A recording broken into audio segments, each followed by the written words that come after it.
국제유가는 지난 4월 마이너스까지 하락하였다가 6월 초에 배럴당 40불대로 회복되었습니다. 이후 40불대 초반에서 유가는 3개월 가까이 횡보하고 있습니다. 길게 횡보하고 있는 유가가 앞으로 상승으로 방향을 잡을지 하락으로 잡을지는 아무도 정확히 알 수 없지만 주요 전문기관들은 유가가 앞으로 크게 오르지 못하는 3가지 이유에 주목하고 있습니다. 그러면서도 유가가 장기적으로 오를 수 있는 단 하나의 이유도 제시하고 있는데 하나씩 살펴보겠습니다. 우선 유가가 오르지 못할 것이라고 예측할 수 있는 첫 번째 이유는 여전히 과잉 공급의 위험이 사라지지 않고 있다는 것입니다. 유가는 당연히 수요와 공급의 영향을 가장 많이 받습니다. 그리고 수요와 공급을 반영하는 중요 지표가 미국의 원유 재고 증감입니다. 지난 4월에 유가가 급락하며 마이너스까지 하락한 것도 갑작스런 원유 재고 증가와 그로 인한 저장시설 부족 때문이었는데요. 그 이후 저장시설 부족 문제는 많이 완화되면서 유가가 반등할 수 있었습니다. 그런데 최근에 원유 재고 감소폭이 점점 줄어들고 있습니다. 그리고 이러한 추세가 계속된다면 원유 재고가 증가하면서 저장시설 부족 이슈가 다시 불거질 수 있습니다.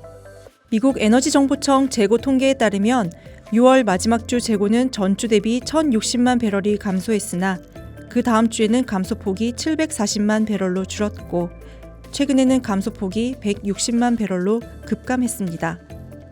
이러한 추세가 지속될 경우 원유 재고는 증가 추세로 전환될 수 있겠지요. 더군다나 8월부터 오펙 플러스의 회원국이 기존에 하루 970만 배럴까지 감산하던 물량을 하루 770만 배럴로 완화하기로 하면서 과잉 공급 우려는 더 커지고 있습니다.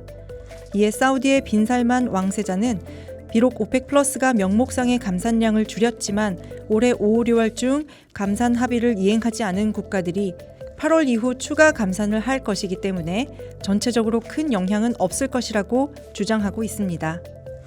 그러나 오펙의 합의는 강제성이 없어서 실제로 감산을 이행할지는 미지수입니다. 둘째, 코로나19의 불확실성 때문입니다.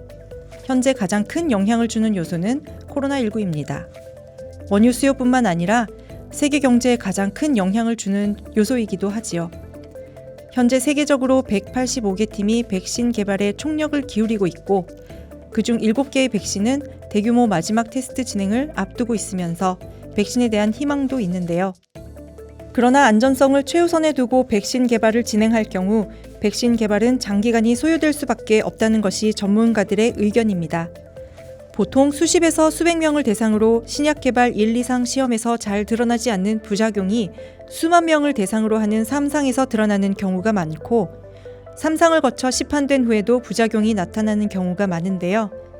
코로나 백신의 가능성이 불확실한 상황에서는 원유 시장도 코로나 확산에 매우 취약할 수밖에 없고 현재 오펙 플러스도 2차 코로나 팬데믹에 따라 석유 시장이 재차 침체하거나 회복이 지연될 수 있다는 우려를 표현하고 있습니다. 마지막으로 유가 상승을 억제하는 요소는 신재생 에너지의 붐입니다.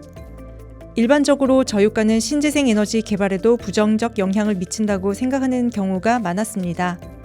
유가가 높을 때 전반적인 에너지 가격이 오를 수 있고 따라서 에너지 관련 사업의 수익성이 높아질 수 있기 때문인데요. 그런데 최근에 저유가는 의외로 신재생 에너지에 대한 관심을 증가시키고 있습니다. 최근 BP와 쉘 등 메이저 석유 회사는 자사의 유전, 광구 등 석유 관련 자산의 가치를 낮게 평가하면서 수십조 원에 달하는 자산 손상 처리를 단행했습니다. 이러한 조치는 메이저 석유회사 경영진이 지금의 저유가가 매우 오랜 기간 지속될 것으로 보고 있고 일부 메이저는 저유가를 일시적인 현상이 아닌 뉴노멀로 받아들이고 있는 것으로 보입니다.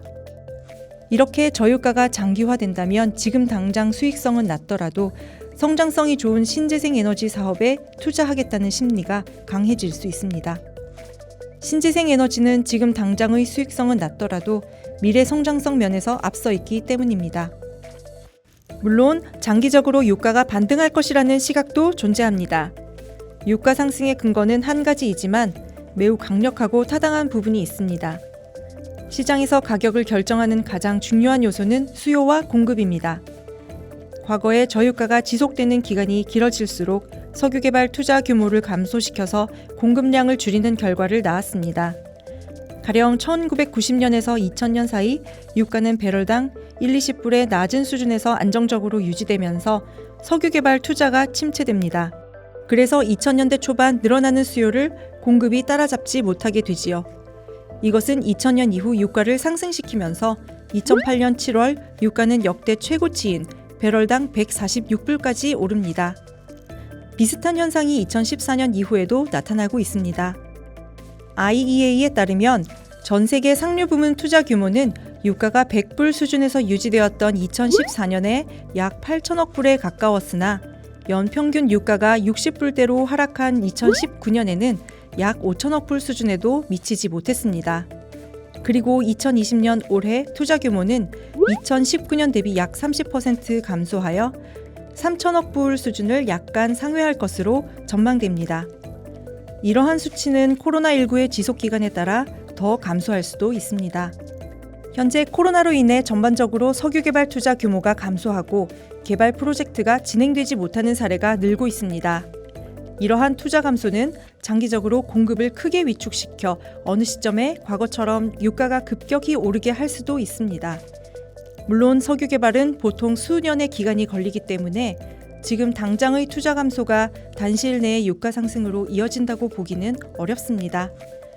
그러나 석유 개발 투자 감소가 2015년 이후 지속되고 있고 그 기간이 길어지면 길어질수록 유가 반등의 시점이 생각보다 빨리 찾아올 수도 있을 것입니다.